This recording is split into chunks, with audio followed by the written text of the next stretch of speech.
wipe my camera off really quick. It just seems like it looks different. Maybe that's a little bit better. Happy Friday, you all. Let me tell you, I just wanted to go live really quickly because today I sat down before I came out here. So I came out here and then I had a task to do, and all of a sudden it started raining. It may rain again, but I'm just going to do everything that I can before it starts raining hard. I had to go in just because um, I can feel my allergies. I don't know. It's something high in the air. I just have to figure it out. But one of the things that I put on my to-do list for this weekend was to really clear out this bed. And I wanted to share with you all. So I've started like harvesting all of the cherry tomatoes, but I want to tell you why I'm doing it. And then I want to tell you what I'm going to do. Don't rain, don't rain, don't rain. Really quickly. But I've been harvesting all the tomatoes. Now, let me tell you really quick what I'm going to do with these tomatoes. These tomatoes right here, I am going to cut in half. I'm going to put some either Himalayan salt, sea salt on here, some basil, some different herbs, and we're going to actually dehydrate these. So these are going to be like dehydrated tomatoes. Because we have an abundance of them and we still have a lot of tomatoes growing. But I am choosing to pull this bed, except for the basil for now. I'm going to deadhead the lavender, but I want to share with you why I'm choosing to pull it. So every day that I come out here and I look, it's like it's being succumbed to some pest. The leaf-footed bug. Earlier this month, we found a couple of tomato hornworms. The plant is still producing, but it's not producing like it should or like I would want it to produce. So I'm going to pull it. Now, I'm also going to pull the cucumbers. I can see that they're starting to like bounce back. Now, if you all remember me saying that sometimes when it gets hot, when it gets over 90, sometimes the plant can like conserve its energy and just stop producing for a while. Not to say that anything is wrong with the plant, but we've been dealing with a few of the pest issues. And one of the things that I always teach is to know your first fall frost, your last spring frost, and your growing zone. This is going to dictate a lot. Now, we're in Georgia, zone 8A, and probably in about 2 to 3 weeks, I am really going to start thinking about what am I going to start planting for fall inside. They can't go out yet because we're still in the lower 90s. That's not the heat index. That's just the temperature, but mix the humidity in and it is still super hot. So I'm going to plant another round of my 40-day cucumbers. I actually saw cucumber beetles on the other day, and this is the damage that it's been doing. So what I'm going to do, hello, Miss Paula, how are you? I'm saying that because I wanted to go back in and get my reading glasses, but I'm like, no, I'm just gonna have to push the phone down a little bit and see. But I saw the other day when I went live, we had some cucumber beetles on here. And these cucumbers are like 40-day cucumbers. So I know for a fact that I'll be able to get another sowing in before I start hardening off and planting my fall vegetables in here. Like they're still producing cucumbers, but I don't like the way they look. So I'm going to pull them and I'm going to sow some more seeds. The other day we planted some regular cucumbers, and so we direct sowed those, which meant we put them directly in the soil. Let's go over here really quick and check on them. But to be honest, y'all, I got tomatoes growing everywhere. Those tomatoes, let's go check, because here is my mind going back and forth. So they have not. So I planted some regular cucumbers here. They have not germinated next yet, but they will be pretty soon. I know they will. They take about 7 to 14 days. Like I said, we direct sow those, which means we put them directly in the soil. We have the Rapunzel tomatoes over here. We got the patio peppers. Let me tell y'all about these really quick. So I've been growing tomatoes for a long time. And every year, this is why I like to journal. I journal because there's some tomatoes that I absolutely love to grow. There's some tomatoes that will be in my garden every single year. Now, this is probably about my second time growing these. They are a yellow patio tomato, but let me tell you about these. They're good. The flavor is good. It's not the best. The flavor is good. Homegrown is better than store bought any day. So the flavor is good. However, these are really prone to cracking. This variety right here. So I made sure that I put that in my notes. Now that could be on me because I need to come out here more. Like, these are not. It hasn't been raining. Today we just got like a little light shower, so it hasn't been raining. It's really been hot. But I noticed that out of all of the varieties that we're growing as far as cherry tomatoes, these have had like the most cracking on here. And when I say cracking, that this is what I'm talking about right here. And a lot of people may think that you can, like, it just depends on the variety. Sometimes it could be because it's been hot, the soil has been dry, and then, like, just say for instance you get like an influx of water, all of a sudden it could do that. But this bed particularly, is on a drip system, so we put drip on every few days, and we really really deep water. But this one is really prone to cracking.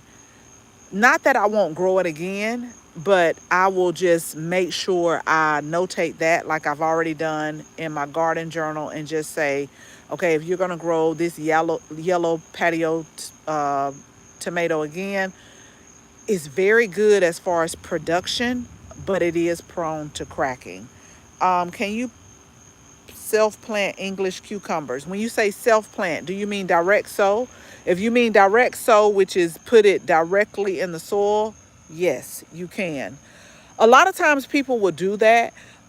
If you're new to our channel, first of all, make sure you hit that subscribe button. Make sure you hit the like button too, y'all. This lets YouTube know that we're live. It'll send our broadcast out to more people.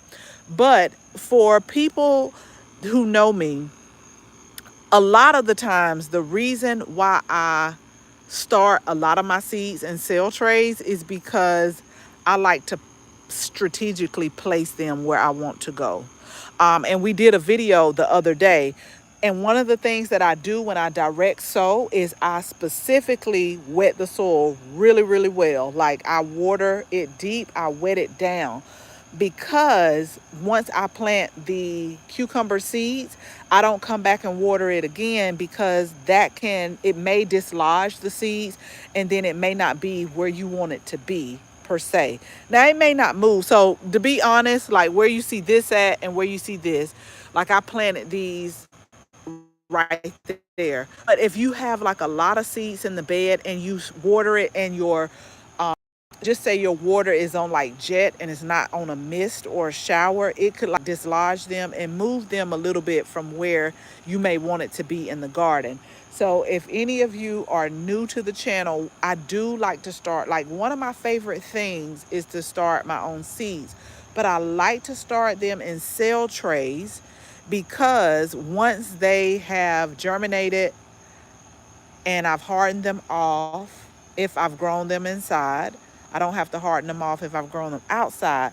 I strategically place things where I want them to go. That's just, I don't know. It's just something about making sure everything is like in the right place and not over. Like, I am the type of person that will bring a ruler out to the garden. Y'all, look at this bee, honey. He just doing his thing. I will bring a ruler out to the garden and measure. But yes, okay, so you said yes. Yes, you can absolutely direct. Now, let me just say this. You can direct sow as long as where you're at in the world, as long as your temperatures are above, like, where it's not going to be frost. And you also have to take into account your growing zone, like how long it takes as far as the English cucumber. But yeah, a lot of things now. So if you're new, we're in Georgia, zone 8A. And a lot of things we can direct sow, which means put it directly in the ground. And I did that for the beans. And it's so funny, y'all. It's so funny that the other day somebody texted me that I know and said, "Hey, are you having a problem with your beans germinating?" Because someone that she knew had a problem. So I direct sowed these bush beans. But yes, I am having a problem. I'm not getting the germination that I normally get. Not sure what's going on. Now, what you are seeing right here is arugula, used to be right here, and I harvested it maybe about 2 weeks ago. But some of them self-sowed, which means they drop the seeds, and this is the germination. So I tried to save seeds from the arugula, but I like to, when I save my seeds, I like to let them dry as much as I can right here in the sun in this place, and then I harvest it. But as I was harvesting them, evidently a lot of the seeds dropped because I was like, "Ooh, this is good germination rate right here." So this is arugula. Now I don't expect for it to survive because we're still in the 90s, and the arugula that was here, it bolted, it went to seed. And so I let it go to seed. I let it produce the seed pods. I let it dry on the plant here. Then I harvest it. But evidently, I didn't harvest it as fast as I should because some of the dried ones dropped their seeds. But I'm going to end up pulling them because I'm pretty sure that some of them are going to bolt with this summer sun here. The other day, I did harvest some calendula seeds that I had been letting dry. And I got so upset because I had like a little container and the container dropped on the ground, but it's more than enough calendula seeds. These are the ones that we sell on our website. These are the ones that we use in our salves. So the reason why I'm saying that is because I grow like ornamental calendula, but I also grow calendula that's for medicinal purposes. And the one that I harvested the seeds is for medicinal purposes. But slowly but surely, I do see some of the beans that we direct sowed. Like I see it coming up, but something about it, it could be the variety. These are fairly new seeds. I got these late last year. And then I also, but here's the thing, this whole area right here was direct sown, and they have not come up yet. And so when my friend texted me and was like, "Hey, are you having a problem with bush beans?" I'm like, "Wait a minute now, what's going on here? What's going on?" But we'll see. And what I may do is just get out some more beans and just put some more in here just to see. I told her I would let her know because I normally with the bush beans, the germination rate is about, I would say about 7 to 10, 7 to 14 days. And so I'm not pleased with the germination rate, but I am pleased with the arugula. I may still take these and use these in salads as baby leaves. But if you're just joining us, again, make sure you hit the like button. Make sure you subscribe. Like if you're new to gardening, thinking about a garden, and you're ready to grow, make sure you hit the subscribe button because we're here to offer gardening tips, give you gardening inspiration, and just let's grow together and just glean off of each other. But what I'm doing now is this bed right here. So my goal that I put for the weekend is to clear this bed out. I'm not going to clear all of it out. I'm going to leave the basil. I am gonna do one more round of basil. I don't like my basil to flower, but the pollinators love it. Y'all just see the bees sleep on there. The only reason why it's not a big difference, but sometimes when it goes to flower, it could throw the taste off, or the taste may not be as pungent, if that makes sense. Um, And so I make pesto every year. I take basil, put it in the food processor with a little olive oil and make like basil cubes. We did a whole video on basil bombs. If y'all are interested in how to make it, just put in my video and like type the name basil bombs in, and we give like the recipe for that. But I love pesto, but I'm going to do one more round of basil. So we're going to start that from seed. We're going to start some more 40-day cucumbers from seed. And then we're just going to play it by ear what we're going to start here. Let's see. Um, hold on. Don't know zones because I'm new here, but I'm in Arizona. So what I want you to do, Miss Paula, is type in USDA.gov, put in your zip code. When you put in your code, it's going to show you your growing zone. It should show you your first fall frost and your last spring frost. I do know that Arizona is, it depends on where you're at, but a lot of times y'all have a pretty good growing zone, unless I guess you're like in the mountainous area. But I have some gardening friends that are in Arizona that have a really good growing zone. Although sometimes, like one lady, sometimes they have like a monsoon season, which we used to have that when I stayed in Japan, where it just rains a whole bunch. So we had that. I want to show y'all this cucumber beetle because it looks like it's about to rain again. So this is one of the reasons why I'm pulling the cucumbers. This is not a ladybug. I have to tell people this is a cucumber beetle.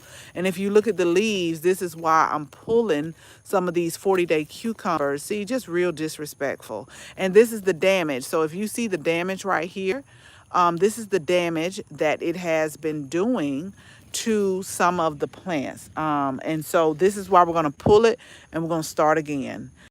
Because I know that I have 40 days in my growing zone left to be able to start another round, even if I direct sow it. Because here in Georgia, our zone 8A, where we're at in the Atlanta area, our first fall frost, and I want to tell y'all, it's an approximate date. Like, don't think this is a hardcore date. It could be before, it could be a little bit before, it could be a little, it could be a little after. When they come up with these dates, it's based off of estimation, like over the last 10 years of the weather pattern. So it's just an estimate. And so ours is around November the 15th here. Now, when I stayed in Savannah, it was late November. Like we really had about, I would say about 261, maybe 80 days of growing. And I can overwinter a lot of things. Depending on what zone you are in, a lot of us have to start thinking about what we're going to plant for fall. Now, again, I still have a little bit of time. In August, I'm seriously going to sit down and let me tell y'all a plug. Let me give y'all this tip right here. So, depending on where you stay, I'm going to use Georgia as an example because I stay in Georgia. You can go on your local agriculture extension office website. The University of Georgia actually has a printout that you can print that it will show you when to start your leafy green. Like, no matter what season, it'll even tell you like when to start your onions, when to start your leafy greens. If you want to do a succession planting of tomatoes, maybe you have until like July 15th to do it. I think that was what was on my paper. Like, if you started right now, then you still had enough window, depending on the type. They had a lot of varieties on there. But go on your local agricultural extension office website, see if they have a planting guide. If they don't, call them, because that is what has really helped me. But the thing is that's why it's really important to know your growing zone, because Savannah actually just reclassified. When they start reclassifying all the growing zones, which a farmer told me this before I left. He said, we're really 9A, but they keep saying 8B. So they finally reclassified that area to 9A. And so it may not be exact, but it's like an approximate. It's like a tool to let you know, do I still have enough time to like sow squash? So if I really wanted to, because squash here is about 50-55 days to maturity, I could sow a second round of squash like right now and be able to harvest it. But what I'm going to do is probably next week, because I took a few days off. I got to get myself together, y'all. Got to get myself together. I took a few days off. So I'm going to sit down. I have the list by my computer, and I'm going to write down, like, if I want to do another what I call second summer sowing. What can I do really quick? The cucumbers are going to be one because I know that's 40 days. I have some quick tomatoes. This is why I'm pulling it. I am going to do more basil. So, what I plan on doing this weekend is deadheading these lavender. So we started this lavender from seed, y'all. This is called a fern leaf lavender, and I can see where it's wanting to start blooming again. But I need to deadhead these. So the way to keep your plants like growing throughout the growing season is you need to come in and you need to deadhead all of the spent blooms. So I got some spent blooms right here. So what I put on my sheet is we got to get this whole bed. We got to get this up under control. And when I say when we got to give it up under control, I'm going to cut back some of this basil until my other basil is ready. I'm pulling these plants. This is what I've been doing. I've pulled like, I'm going to tell y'all exactly how many. So I pulled 3 plants because I had the supports here. So I got one more. I'm just going to go ahead, pull this. I'm harvesting what's ripe. I'm going to dehydrate these cherry tomatoes. So basically what I'm going to do is slice them lengthwise. I'm going to put some sea salt on there, put some oregano. I have dried oregano, dried thyme, and I have some dried, what do you call it, y'all? Rosemary, kind of like a Italian seasoning. So we're going to put those dried herbs on there, and we're going to put them in our dehydrator, and we're going to dehydrate them. Y'all, I'm telling you, I just said today, I was like, I really want to sun dry these, but I don't have the necessary materials to be able to do it. Like I really want to do, y'all know how in the store you do sun-dried tomatoes, but child, let me tell you, with these mosquitoes and these flies, you can't leave that stuff out open here like that. And I don't have like the tools or the materials to be able to let them dry in the sun, because it is hot here in Georgia. Now they can sun dry, but I want to cover them, you know what I mean? So I'll work on that, but for right now we just gonna dehydrate them. Or if you don't have a dehydrator, you can put them in the oven, the lowest setting, and just like let them dehydrate in the oven. So that's what we're going to do. These are going to be perfect for the fall and the winter season when you can't do it, when you can't grow tomatoes. Like they're going to be so good because the flavor is going to really be intense. So that's what we're going to do with these. So I just been harvesting everything that's ripe. We're going to pull this. We're going to pull the cucumbers. Now I'm going to leave these marigolds right here. I am going to deadhead. This is what I mean by deadhead. Now this looks, you know, a little nasty right here. So we're going to go ahead and we'll cut this off, and it will continue to send up more blooms. So when you deadhead, because believe it or not, the plant is still using energy to go to these, although, you know, you can cut them. So we want to cut these off so that it can put energy into more new blooms like this. Now, this is what I want to share with you. We're going to let our marigolds will go up until your first fall frost. They are a heat-loving plant, so they don't tolerate frost. But what I'm going to do is I'm going to go ahead and start things like my nasturtium inside, because that loves the cooler weather. I grow that in the spring and the fall. And then we're also going to start like calendula and pansies. We're going to do that. We're going to start that in time. We're going to start that inside. And then by the time the weather starts to cool, we can harden them off. Now, remember, when you start seeds inside, you can do what you want to. And I've done testing on this, but I really feel like it benefits if you harden them off. So hardening off is basically getting them acclimated. It's getting them acclimated to the outside, because in our seed starting area, they're getting consistent light, consistent temperature. They're not getting this rain like outside. They're not getting the wind like outside. So you acclimate them to their environment, what they're going to be, you know, facing. And so that way they won't, you know, just kind of and I'm let me just give y'all an example of what I mean by harden off. So earlier this spring, I was hard headed. That's why I want y'all to follow me, because I'm one of those gardeners. I will test. I'm not going to show you all the good stuff. I'm going to show you what's going on good, what's going on bad, what's been affected by disease, like what's going on. I'm not about to sit up here and paint this picture like gardening doesn't take work, because it does, but it's very therapeutic. I will tell you that. It's really therapeutic. Like, I'm not going to sit up here and say, like, you just plant a seed or you plant a flower and it's just happy go lucky, because I this is on my list too.